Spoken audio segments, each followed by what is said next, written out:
Okay, it's recording. Give me a thumbs up. Thumbs up. Civil rights leader, theologian, mystic, and educator Howard Thurman wrote, "During times of war, hatred becomes quite respectable, even though it has to masquerade often under the guise of patriotism." Hello, everyone. Welcome to the Thurman Conversations. The Reverend Dr. Howard Thurman believed in the power of religion to bring people together, to harmonize human relations so that Black and brown and white people would find each other and be together and work together in ways that make us come alive. I am excited about our guest this evening. Dr. Ilyse Morgenstein Fuerst is recognized as an award-winning teacher and scholar. She is Associate Professor of Religion and Associate Director of the Humanities Center at the University of Vermont. Her research centers on Islam and Muslims in South Asia, theories and histories of religion, race, and language, and imperialism. She is author of Indian Muslim Minorities and the 1857 Rebellion, Religion, Rebels, and Jihad, published in 2017. She is co-editor of the forthcoming volume, Words of Experience, Translating Islam with Carl W. Ernst. Her next book, still in process, is about global Islamophobia and anti-Semitism. Dr. Morgenstein Fuerst is the author of numerous articles about Islam, Islamic studies, and religion in South Asia. And hello, nerds.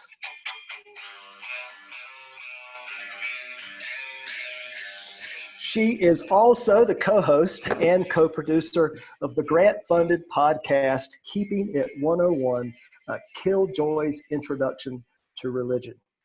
I am especially grateful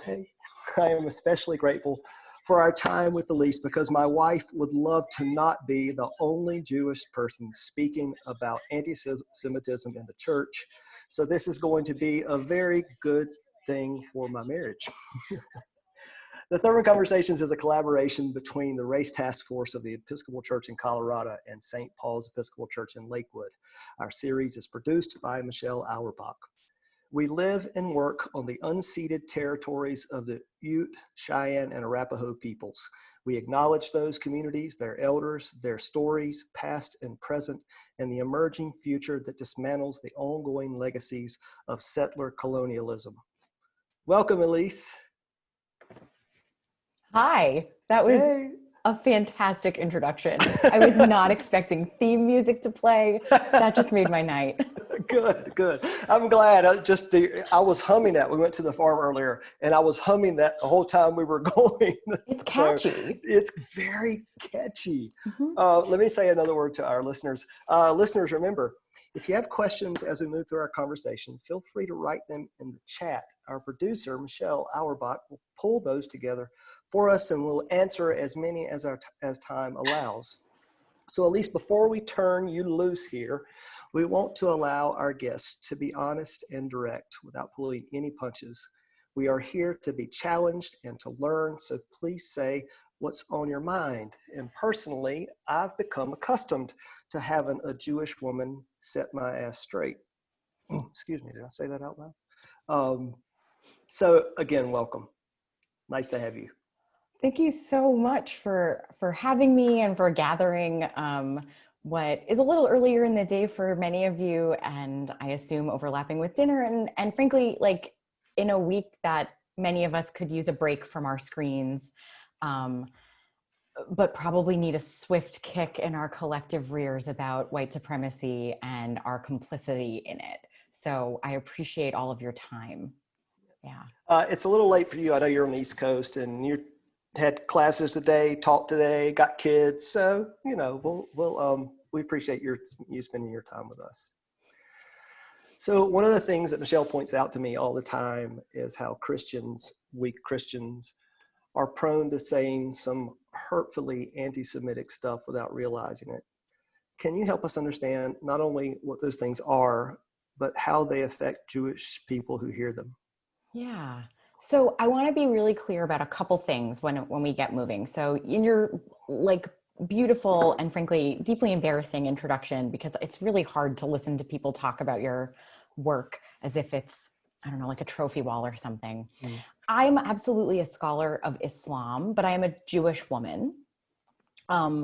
And my work is at the intersection of racialization, so how we know how people are, what race they are, and religion, how religion gets wrapped up into race. And so my first book was about that in India and Muslims in India being racialized as Muslims. And my next book is on the overlap of anti-Semitism and Islamophobia and essentially racial categories. So I come at this from a scholarly point of view. What is anti-Semitism from a scholarly point of view? And as a Jewish woman who lives in this country. And so I personally have stories for days about the experience of anti-Semitism. I have inherited stories from my parents who are, one is a first generation American, one is a second generation American. Both are Eastern European Jews by descent. And then grandparents and kinfolk, so aunts and uncles that are both real blood relatives and not real blood relatives in the way that you made community when your whole village was destroyed when you came to the States. So both like survivors of the Holocaust and of the Cossacks before that. So I have this weird intersection, and I hope that's not too boring for everybody, but I want to make clear that when I'm chatting about anti-Semitism, I'm in this weird space of being a scholar of hate and religion, and as someone who experiences anti-Semitism as a Jewish woman. So yeah, that's my little intersection space that I inhabit. And how Christians, so to come back to your question, Alan, so how Christians can be anti-Semitic, either willfully or not, but I'd love to focus on what in critical race studies we call microaggressions, because I think we can all point out the ones where, like, oh, you called me a really nasty word for Jews, or you said Jews can't be citizens of the United States, or you assumed that my loyalty would lie with Israel and not America. Those are all glaringly anti-Semitic. I'm going to leave those aside. I think the things that are little that people don't know that they're doing can be as obvious as like when we see pundits or our colleagues and our neighbors use the phrase the Bible. Because like, whose Bible do you mean?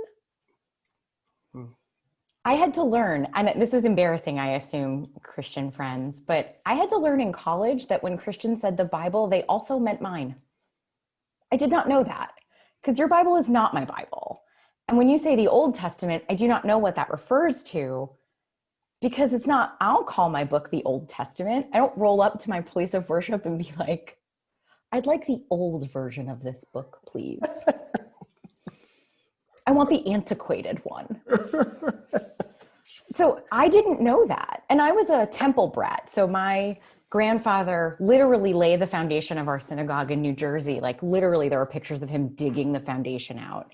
My dad was the president. I was one of these kids that like ran amok in the basement of the synagogue while the parents had like business to do. I don't know. I was busy like destroying the bathrooms and being a terror. I, growing up literally in a synagogue, did not know that when Christians say the Bible, they included my holy scripture in that phrase, which should tell you something. It tells you that I didn't know that. Sure, that's the easy low-hanging fruit. But it also tells you that when Christians say that, I did not feel included in that phrase, that phrase was clearly someone else's stuff. And so I don't want to tell Christians they can't say, oh, the Bible, but I do want to think about what does it mean when we say things in public policy, in our school districts, in our common conversations with neighbors, and you assume you're being inclusive and there's no way that I feel included.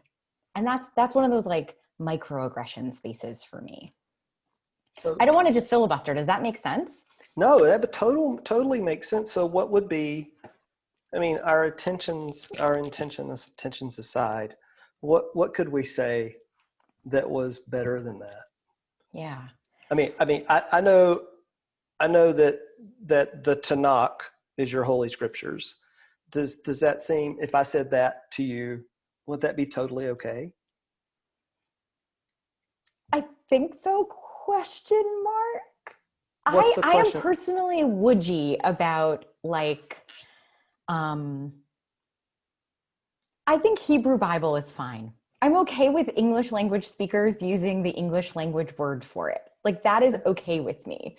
I think it's also okay to do that thing where you toggle and you make clear that you're using a word that in your community is the word you use, but that's not applicable to all communities in all places. So I think like saying Tanakh is okay. I think saying Hebrew Bible is okay. I think Old Testament just rubs me wrong real seriously because it assumes superiority and it assumes backwardness. I don't like that. It doesn't feel good. When you say it, it doesn't feel good to me. So let's talk about another one. Yeah. So when Christians say, I don't believe in the God of the Old Testament, it sounds anti-Semitic to me. Can you explain to us why it's anti-Semitic? Yes, I can. Did you make fun of me? No, I was trying not to bring politics into it, but I was like, Trump said that the other day, right? Like Trump just the other day was like, my God is not the God of the Old Testament. And I was like, Did he say that? You hate Jews. It was like a week or so wow. ago. Okay, that's another story. But tell us. No, I didn't want to do that, but I thought that's where you were coming from. So why is that a problem? Yeah. Well, there's a very long history of Christians hating on Jews. And one of the ways that biblical anti-Semitism works, so not just policies, neighborhoods, Jews can't own things, not that kind of anti-Semitism, but the anti-Semitism that's rooted in theology is one that says in the Old Testament, God was nasty. He was mean. He was vicious. He was cruel. He was like vengeful. That Old Testament vengeful God is replaced by the kind, compassionate, loving God of the New Testament. So out with the old, who is negative and mad and bad, and no one really wants to hang out with a vengeful curmudgeon. And in with the new, who's filled with love and redemptive qualities and compassion. And so that bit of like, that's not our God is, for me, it's like, well, you took, okay, so my book is your book, but your book isn't my book. And my God is sort of your God because it's the God of that book, but he's not your God because my God's a jerk. Okay, I see where I stand theologically. I must be because what does that say about me? What kind of person, when given the choice between old or new, vengeful or kind, chooses old and vengeful? So the anti-Semitism is theological, but it's also about that application. What does it say about Jews if that's the choice they're making? So I hope, are we recording this, sweetie? Okay, good. Because I want to be able to get all my head around that. Yeah, and by all means, please, like rapid fire questions. This is how I teach. I know. That's and we want to get as much out of you as we can. Okay, so here's another one. Yeah, sure. Phrase Judeo-Christian is one that we Christians like to assert. Tell us why you take issue with it. I hope you all saw that I could not control my face just then. I saw Julie watching my face to a snarl. It's the end of the day, and I'm a Brooklyn Jew, and I have no capacity. I was not snarling at you, Alan. I know. I promise. Okay. You can snarl it at me. I'm okay with it. I'm not horrible. I have no filter. So Judeo-Christian is one of those phrases that is just, the history of it is anti-Semitic, and it's Islamophobic, and it's racist in a particular anti-brown, anti-black way. Here's how. We do not see the phrase Judeo-Christian before the 20th century. We do not see it popularized until after World War II. Some wacky timing that after 6 million Jews and 11 million people are murdered by a nominally Christian state, that we all of a sudden want to make sure that everyone knows that our civilization, which not 5 minutes ago was more than happy to purge itself of those unwanted undesirables, is actually both of these things at once. It's both Jews and Christians. It's Judeo-Christian. Oof, that's hard to sit with. It's really, Judeo-Christian is so hard to sit with. When people say America's a Judeo-Christian nation, I'm like, yeah, that time my dad's fraternity had some burning crosses on the lawn, that wasn't shared brotherhood. Not at all. Right? Yeah. Here's how it's anti-Black and anti-Muslim though, and anti-brown broadly. The other thing that happens at the end of World War II isn't just that we have to figure out how fascism and genocide functioned in this way. We also had to figure out what to do with all of these colonial states, France, Britain, Germany, Russia to a certain degree, were then losing all of their colonial holdings in Africa, Asia, and South, and the New World broadly, but that's a little later. Saying that America and Europe are Judeo-Christian was a really cute way of making sure that white Jews, particularly in the strongholds of the Middle East that were newly established in Palestine, felt like they were on the team. It was a way of solidifying allyship in a moment where white Jews who had just escaped the Holocaust might not have felt like being allies with those very people who often turned Jews away at the door. Judeo-Christian's also a way to write out of American history Native and Indigenous folk, particularly Mexican, but also Hispanic folk who lay claim to all of the American West, right? And to claim that Western civilization is inherently not Muslim. It's not Abrahamic, it's Judeo-Christian. And so all of those things at once are in that little phrase that I know some really well-intentioned Christians think is inclusive, but for me, it's one of those paying lip service words that actually tells me more about what it hides than shows me any amount of empathy, kindness, or historical accuracy. So that is particularly illuminating for a guy who's part of a church who loves to say that for the very reasons you say. So, okay, let's move on again. Yeah. Oh, sure. Yeah. You're going fast. I like this. This is it feels like a speed round. It feels like a lightning round on a quiz show. You're keeping me on my toes. Your podcast, man, you and Megan are just all the time. So, okay. So let's talk about, our particular brand in this country, our particular brand of secularism. Tell me why secular can be code for Christian. Okay. Can I ask you a question? Sure. What's on your calendar? When you get a calendar from the bank, what holidays are on it? Oh my gosh. Christmas, Easter Monday, probably. Good Friday. I think I've seen Hanukkah on one of my calendars. I think my Apple calendar has Hanukkah on it. I mean, so yeah. Yeah. But so off the top of your head, you wouldn't say that the bank calendar, the Apple computer calendar, which is theoretically a secular calendar, you wouldn't say that you could see either no religious holidays. So Christmas isn't on the list, Easter's not on the list, Ash Wednesday's not on the list. Or you wouldn't see the opposite of that, where secularism can sometimes be no religion at all, or all of the religions, total pluralism. So I know that I've never seen a calendar that has, that's from my bank, the ones they give out around Christmas time, that has Diwali on it, the Hindu festival of lights that's coming up in just a week and a half, or that has Guru Nanak's birthday, one of the most important celebrations for Sikh Americans. That's sometimes we pronounce that Sikh, S-I-K-H, but Sikhs prefer Sikh, so I'll say Sikh. And so what we think of as secular, like a calendar, and I yell about this a lot on the podcast, so I'm sorry if some of you are listeners and I'm just repeating myself, but I'm obsessed with calendars because as a Jewish mom in a non-Jewish state, and as someone who works for a public school, I am constantly navigating everyone telling me that we're all equal. No one gets their holidays off.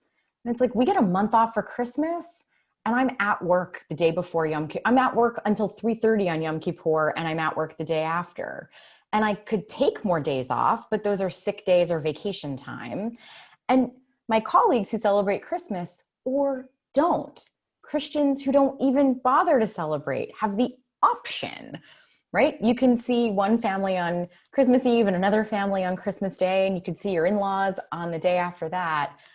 And I don't have time for that because the calendar, which is secular, is actually Christian centric.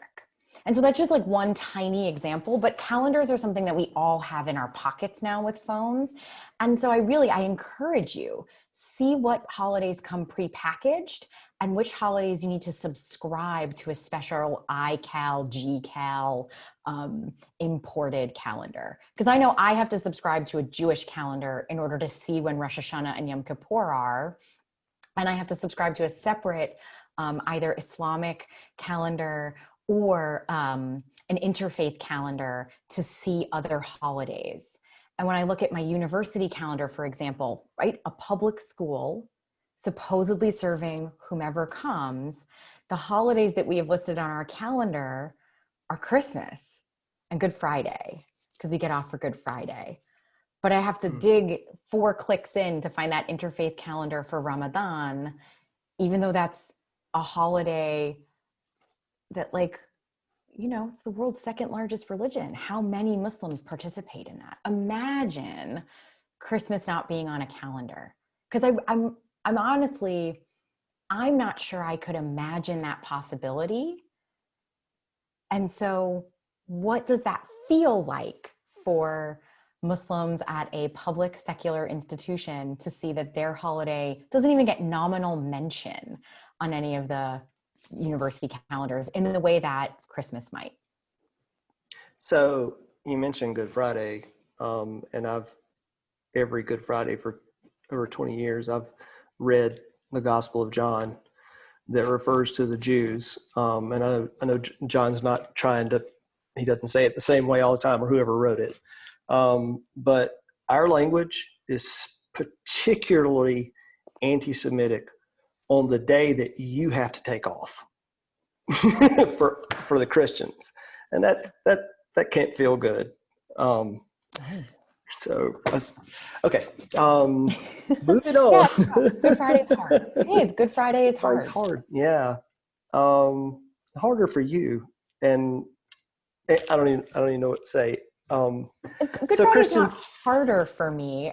It's when I pay attention to it, it's hard to know that, like, that is the messaging most of my neighbors are getting. Yeah. Right. Yeah. I don't pay attention. I'm not Christian. I don't really care about Good Friday.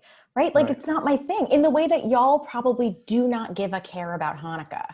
Right. Except I have to care because it is important to my safety.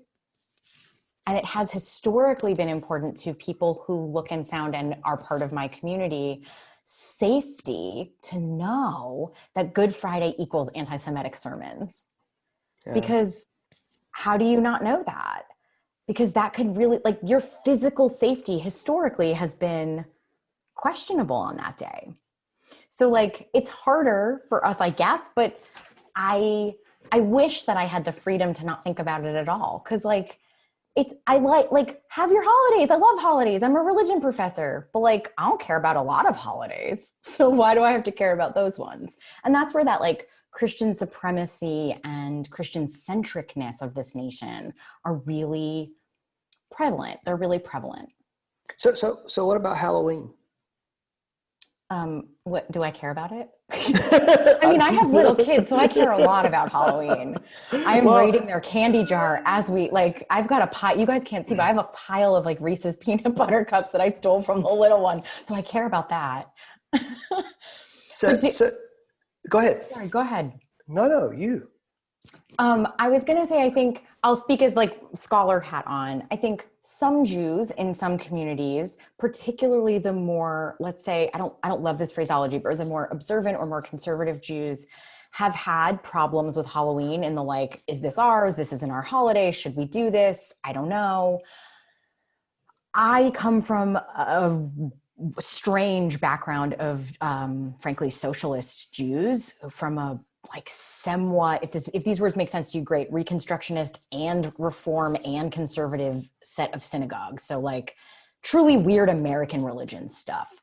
And we always celebrated Halloween, because Halloween in my universe of Jews was a secular holiday. And we understood where it came from, like All Hallows, like we got it, but also like to be a good American meant to put on costumes and go ask for candy. And who doesn't love candy? Okay. I know that that's not ubiquitous across all Jewish communities. Right. So I'm going to, I want to go back a little bit. Sure. So if we go back to the period when Judaism and Christianity were parting ways, can you start there and talk about how this pervasive anti-Semitism began and is still perpetuated? Yeah. Okay. So I'm a historian, but I'm not so good as to do like 2020 years of history in 5 minutes, but I'll try. Okay. Okay. We'll see how I do.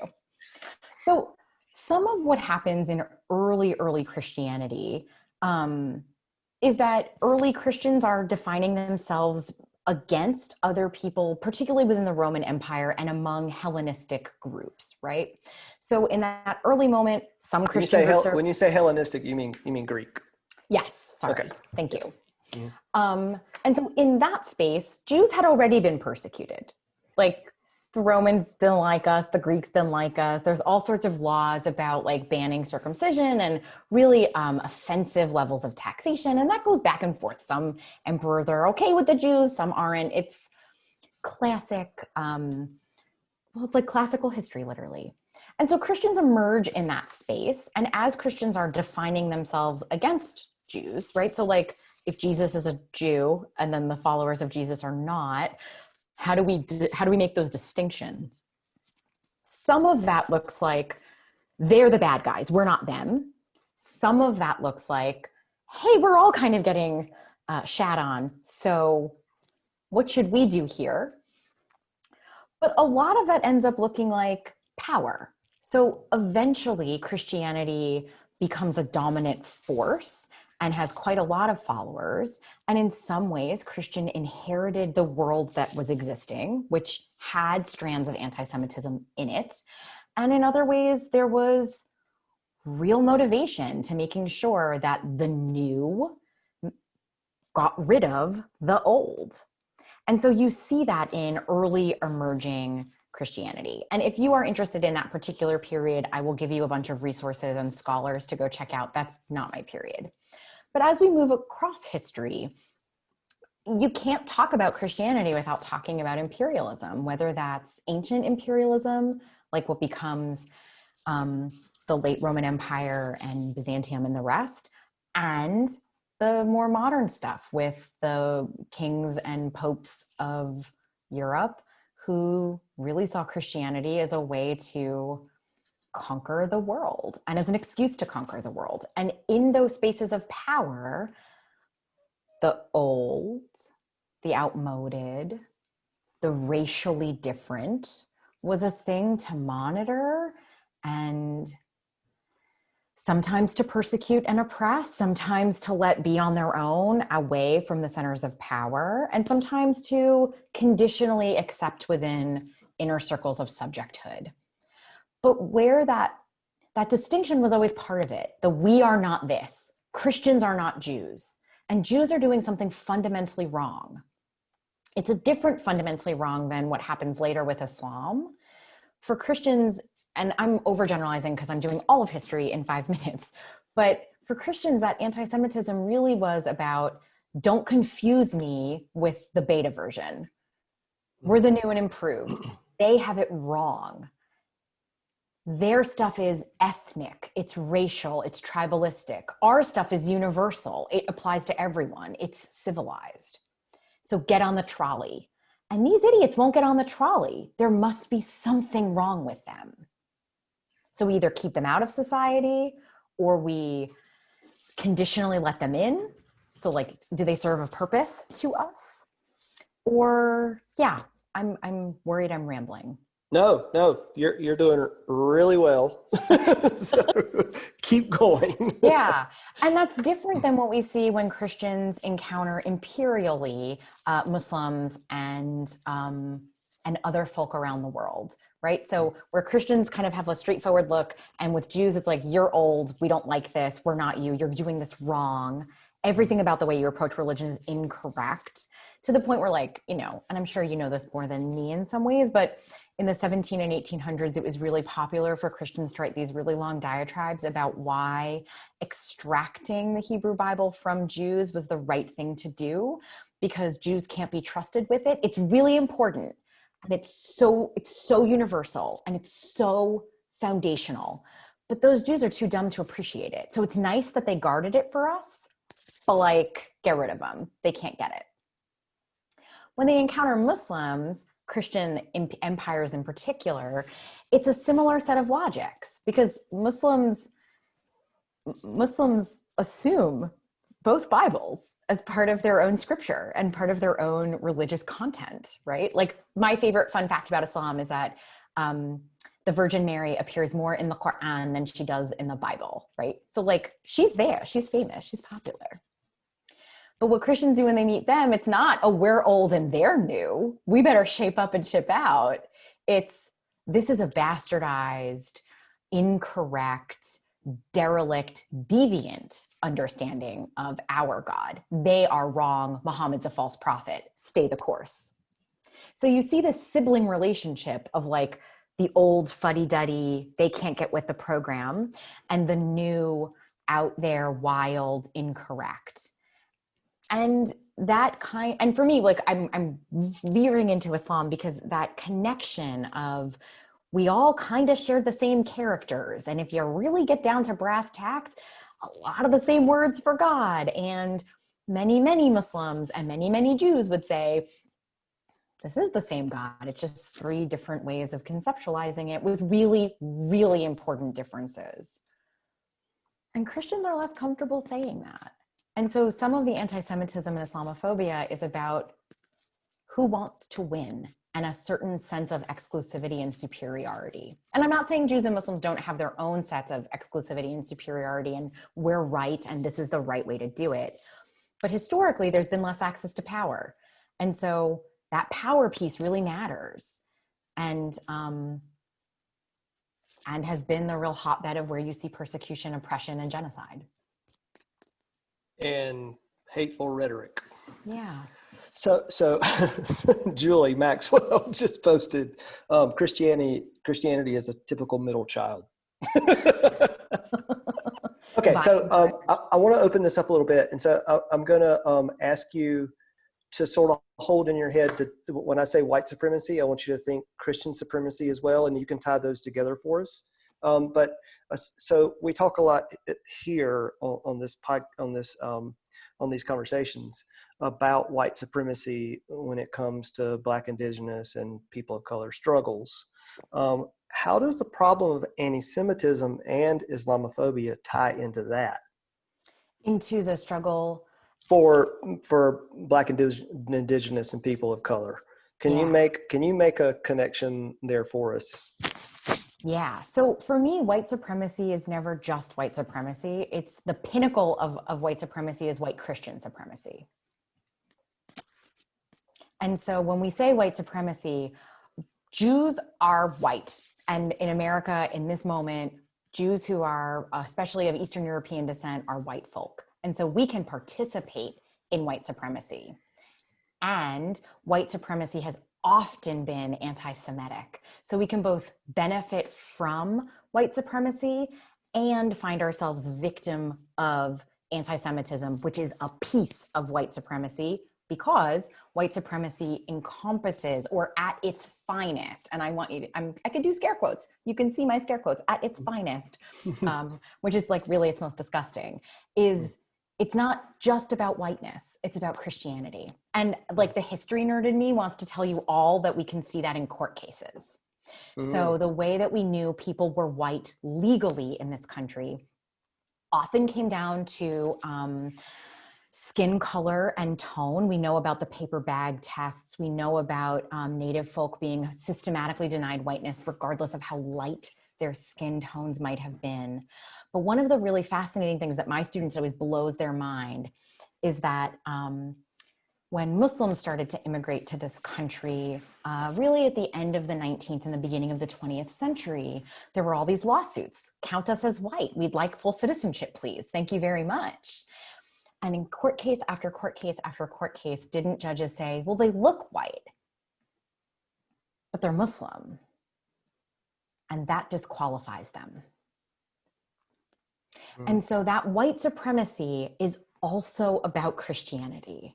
And so where I, in some of the activist work I do, particularly in my own community, like in synagogues and with Jewish organizations, what I think we have to struggle with as Jewish people, particularly Jews like me who are of European descent, is the ways in which we are simultaneously white people who benefit from white supremacy, and as non-Christians, the recipients of anti-Semitic hate. And that's hard. It's hard to get your head around that you are both part of the problem and a victim of it.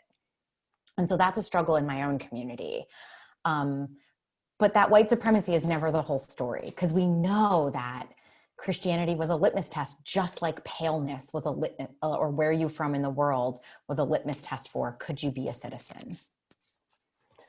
So I just thought about something from an exchange that you and Megan had on one of your podcasts about you when you were a kid. You asserted your Sephardic Jewishness and ate Uncle Ben's rice. Such a jerk. Such a jerk. So like I talk about on the podcast a lot, I'm an adopted person. Yeah. And my bio parent, it's New York City in the early 80s, so there's not a lot of information. And we only just this year won the right to open up records. So like this has been a long and arduous battle. But in my like really racist documents, there are very few things that are said about my bio parents. They are short, they are tanned, one is described as darker skinned, and Spanish, which my mom interpreted to mean like what we might call today Hispanic or Latinx, because that is what my bio last name looks like.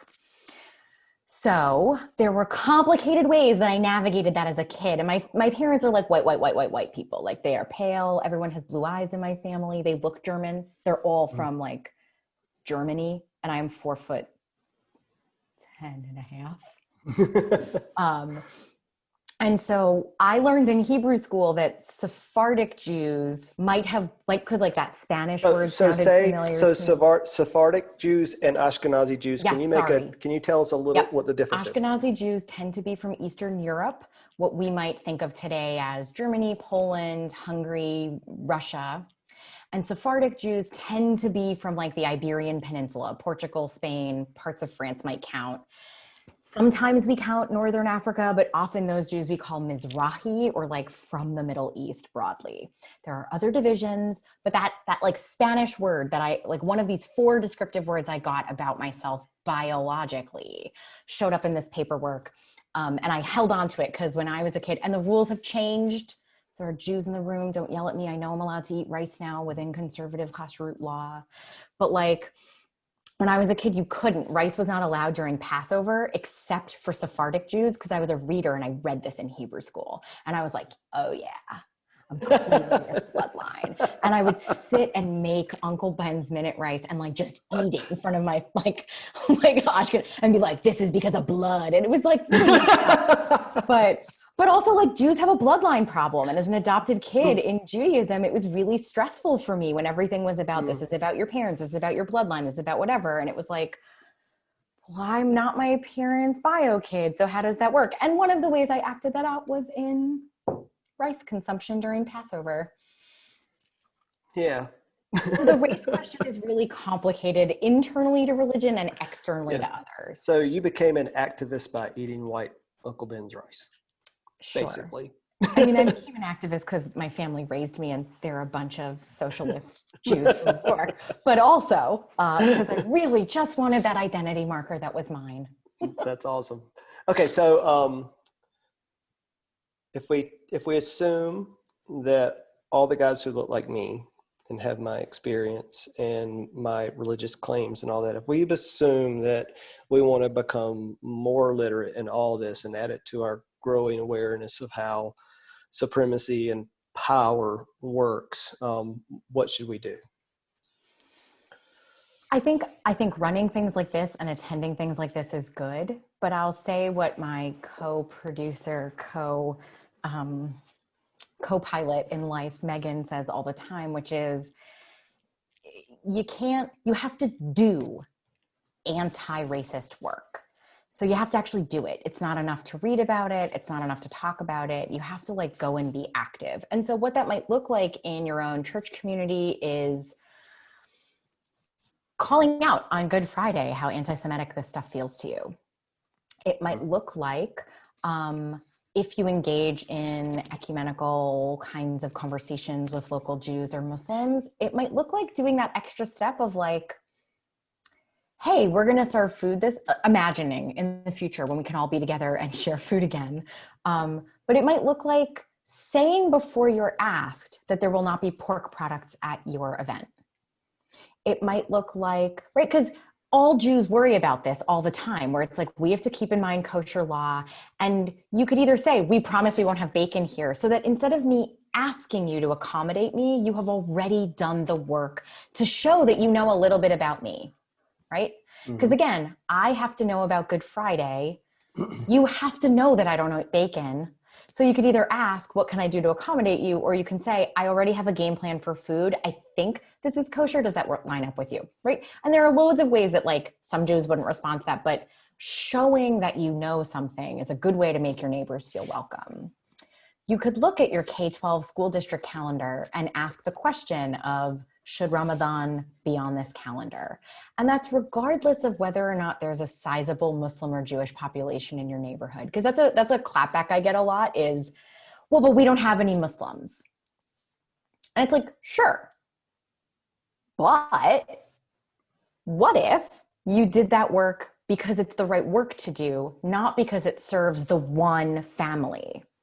And if that work was already done, then a mom like me wouldn't have to roll up when my kid is in kindergarten and remind the PTA that they scheduled school pictures on Rosh Hashanah, right? Because if that was already on the calendar, then I didn't have to do that labor where I'm taking time out of my week and my day. I'm outing myself and my family as Jewish, which like in some parts of the country is not a safe thing or might not feel safe or might not feel appropriate to do. So like little things like that, it's the doing. So you got to learn about it. You got to think about it, but also it's doing it. The next time you want to say the Bible says, can you imagine saying the Christian Bible says? Like make yourself the adjective instead of the norm. It's little things like that that I think I'm a drop in a bucket kind of activist. I think lots of little drops raise the tide. You got to do big drops sometimes, but lots of little drops raise the tide. So how are you making little drops in that bucket? I love that image, a drop in the bucket activist. And I really do take to heart I hope we take to heart it sounds like to me what you're saying is, we educate ourselves and don't require the people that we've hurt for centuries to educate us. Yeah. Because that feels like insult to injury yet again. Yeah. So, I really, that's lovely. And I love the way you put all this stuff. Okay. So if I want to show up and be an engaged agitator for rooting out this kind of supremacy, what is most helpful? It really is. It's like a lot of people say on the internet these days, come for your kin, right? So when you see a fellow Christian doing something real anti-Semitic, that is on you to take care of. Because I, as a Jewish person, do not know which of you are doing this because you genuinely hate me and my people, and which of you just don't know better. And I will add, in this particular political climate, that is a real question of safety. And so I don't want to have to confront every time I see someone doing something shady or talking in a way that really feels painful to me. And obviously I'm not expecting people to always know what feels painful to someone else, but hopefully the more you learn, the more you can hear that language and be an active bystander. So I think that active bystander positionality is really important. It is, it's just really important. So to be a good neighbor, we gotta know that we hurt people and try not to do that. Was it Abraham Joshua Heschel who said, "We're not all guilty, but we are responsible"? Yep. Is that what he did? I think it was him. Michelle, is that right? I think it was. I think it's him. I think it's I him. usually quote for you, pray with your feet. Oh, I love that. Yeah. Yeah. Okay, so for the folks who are hearing this conversation tonight and want to learn more, do like you do in your podcast and give us some homework. Yeah. So I love homework. I'm a professor. Do not ask a professor for homework. We will give you lots of it. I have a whole list of stuff here that you're going to give us. I'm so sorry. No, I'm not please. that sorry, but I'm a little sorry. We don't want you to be sorry. You're all busy people. But okay, I think our podcast is doing good work. So I think it's really tacky to tell you to go listen to me some more, but it's free and the website has a ton of other readings, and I work really hard to make sure that most of those readings are just clicks. So there's books to buy and things to ask your library for, but most things are available right there for free. So if I don't bother you, if you feel like you could stomach another few hours with me, we've got this podcast that comes out every 2 weeks, and it's really all about this. It's all about we think of it as an anti-racist podcast, but grounded in religion. But aside from me, I think everything that Kelly J. Baker writes is vital. Kelly J. Baker is a scholar of Christianity and the Klan and white supremacy. And she's really a hard-hitting author about how very nice Christians are implicated in this idea of white Christian supremacy in this country. And then Simranjeet Singh is an activist and a scholar who writes a lot about what it feels like to live in white Christian America as a Sikh man who wears a turban and is visibly racialized in every imaginable way. And he has a website, but he also wrote this piece, I guess last year for CNN, about how his 3-year-old watched him be randomly selected at the airport and later said to him something like, "Are we bad?"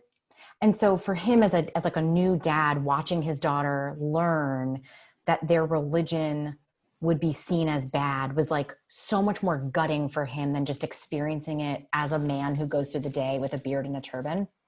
So Simranjeet Singh is really good. If you're interested specifically in white Christian privilege, which it sounds like you are, Hayati Joshi just came out with a book, I think 2 months ago, called White Christian Privilege. And it's all about the history of how that works and where you don't see it.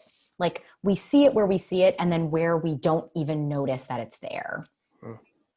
And then one of my favorite, frankly, practicing Christians ever is a man named Todd Green, who's a scholar of Islam and who writes a lot about, and he's an ordained minister, and he writes a lot about his own experience as a Christian who studies Muslims. And a lot of his work is directed at white Christians in America who want to do better and don't really see the places that they're doing poorly.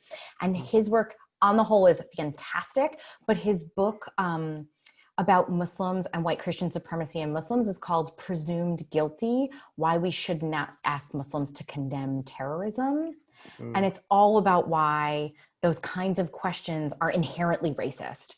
And so I know that he has a big circuit. He does a big lecture series often because he is a Christian who understands Christianity and can speak from within the community and also as an expert of something outside the community. So that's a ton of homework.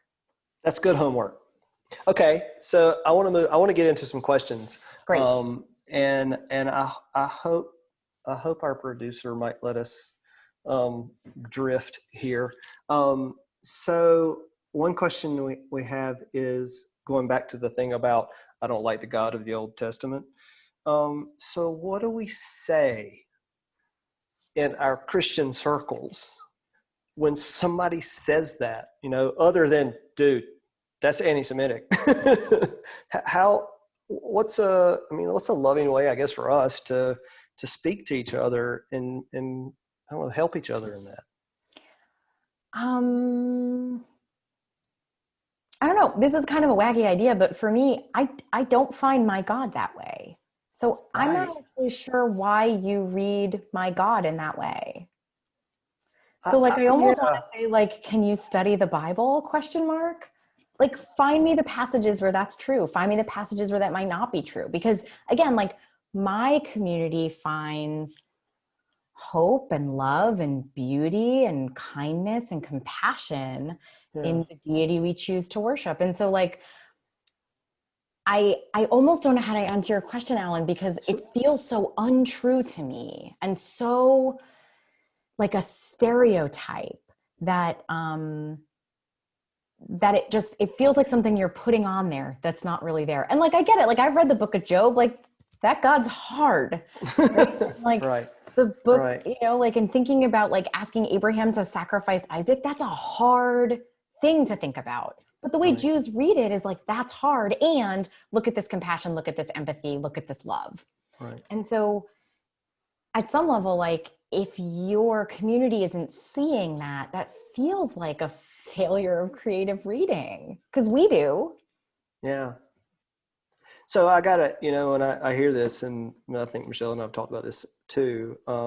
We say those things about the mean God of the Old Testament, and then we don't realize that the God of the New Testament is the one who sacrificed his son and then didn't stop, you know? So I mean, we don't actually, we have a double standard for that kind of stuff. Yes.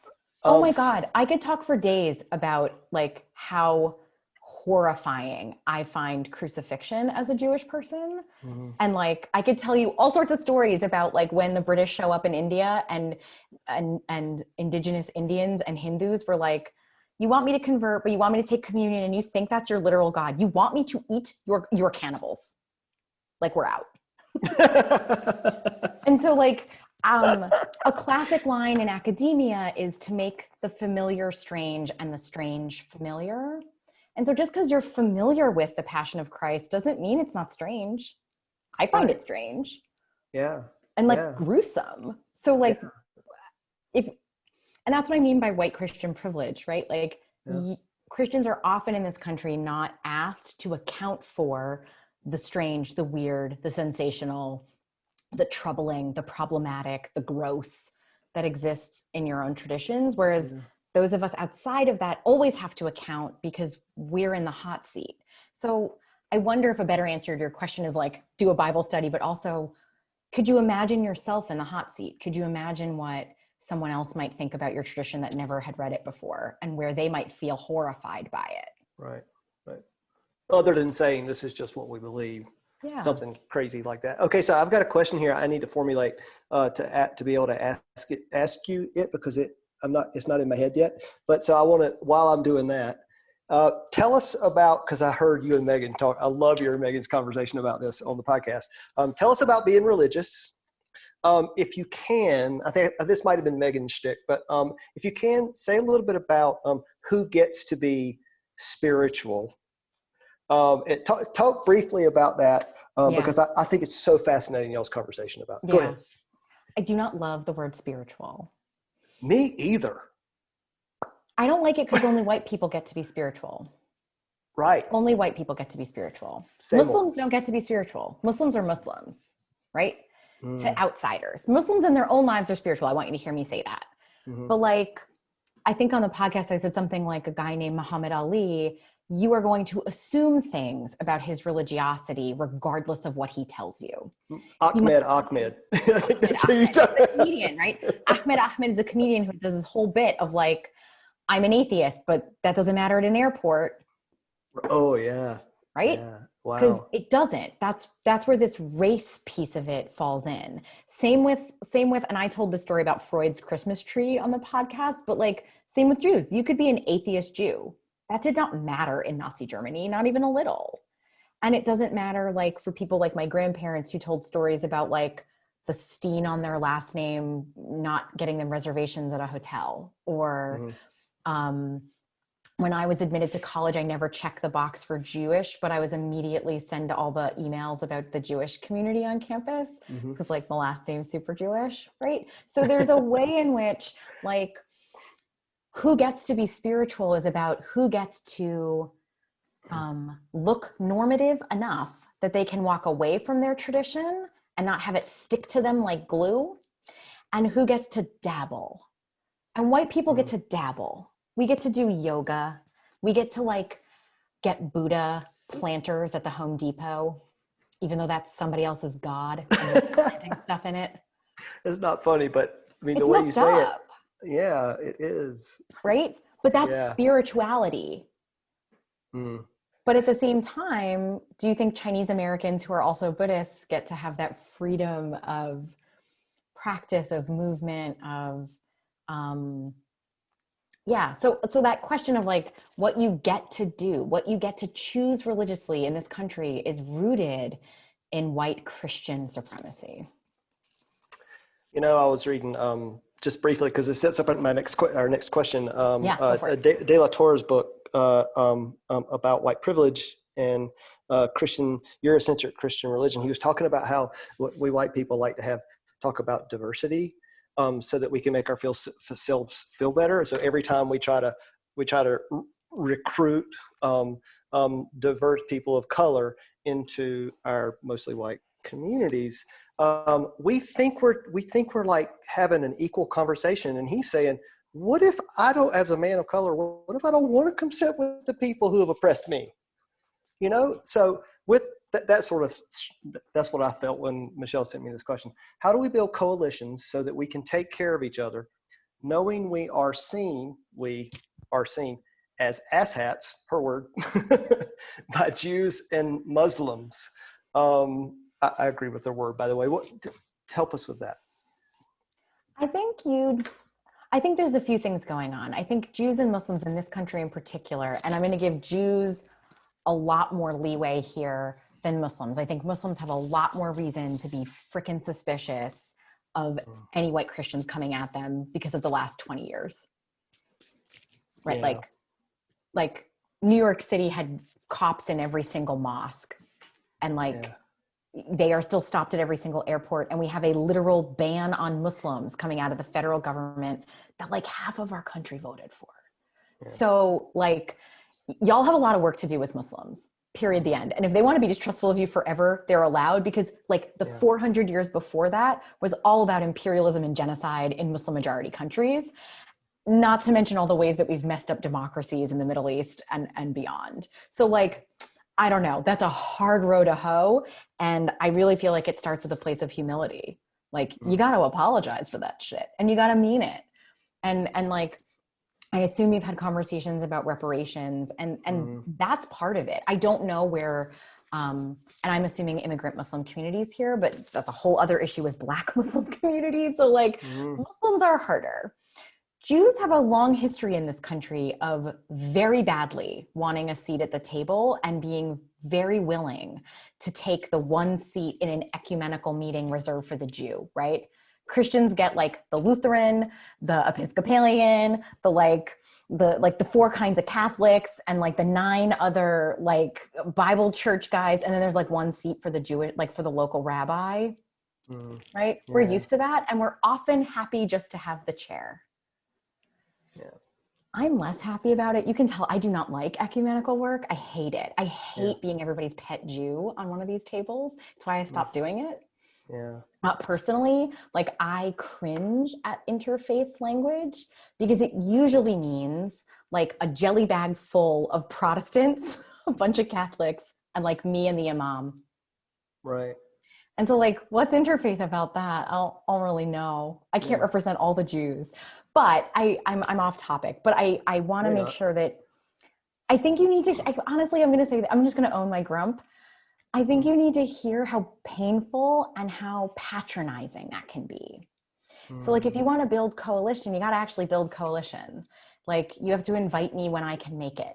I can't tell you, even in Vermont, I can't, like, where we're supposed to be like hippy dippies and friendly. I can't tell you how many churches invite us to do stuff on Saturdays. And I don't care. I don't really care. Like that's not my particular practice. But if you are doing this in the name of interfaith action and you did not know that Jews do not do things on Saturday, you are fucking up before we've even started. Right. I immediately do not trust you. Right, right. So can I go back to something you said? You said, you know, you could say you're sorry or something like that, you know, and to the people that we hurt, Jews and Muslims. And, you know, people talk about that there's a racism and sexism and patriarchal problems in the church. But I think that beyond all that, we have a repentance problem. and we don't know how to say we're sorry, and we don't know how to, anyway, that's too much. But anyway, that's what it reminded me of when you said. I do think that's a good place to start. It's not the only thing to do, but it's a nice place to, I don't know how it would feel. Let me phrase it that way. I don't know how it would feel if someone spoke that way to me as we were trying to do something else. Right. It would feel refreshing, that's for sure. Instead of like, I invited you here, but also can you tell me all about you? Like, well, Google it, man. You can Google in your phone. Seriously. Hey, Michelle, will you put the link to episode 106? Kill it. Will you do that for us? Because I love that one. I mean, it's a good one. There's a lot of them that are really fun, but that one's a good one. So, all right. Where can we find you? Well, like you can Google me. I'm the only Ilyse Morgenstein Fuerst in the world with all of those vowels and like delightful spelling. I live on Twitter at PROFIRMF, Prof Irmf, which are my initials. You can find me on the website for the Keeping It 101, I guess, and like at UVM. So my email is like public, so you can Google it and find it. It's my whole name at UVM, essentially. Yeah. So I haven't asked a guest this before, but I'm asking you, will you come back? Because we touched like so little, I know. Yeah, I'll come back. Okay. I don't know, Michelle. As long as no one's mad about my grumpiness, then. No. In fact, next time I want you to come back and I want you to bring the grumpy Ilyse. We want grumpy Ilyse next time. This is it. This is as sarcastic as I get. Okay. It's a good comedy bit, right? We get outraged, we tell a joke, but you kind of sticks with you a little bit. Yeah. And we need some, if we're too serious about all this stuff, we never get anywhere. So listen, my people have survived a lot of stuff because we can laugh a lot. So like it makes me good at talking about all the I dropped genocide at least 5 times in this conversation, but most of you were smiling. It's a skill. I'm gonna own that as an inheritance of New York Judaism. Thank you for sharing your time with us and your knowledge and your personality and your willingness to speak. We really appreciate that.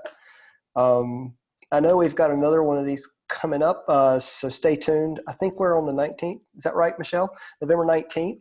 If you're not on a mailing list, then please drop your email in the chat there. You know where to find Ilyse. I'm going to say it again. Keeping It 101 is a fabulous podcast for us religious types to get into. So please do that. And as always, if you like what you're hearing here on the Thurman Conversations, don't tell us, tell your friends. Stay safe, love your neighbor, and wear a mask. Good night, everybody. Hold on. You. I got something I was going to play something on the way out. Hang on a second. Ready? You ready, Michelle?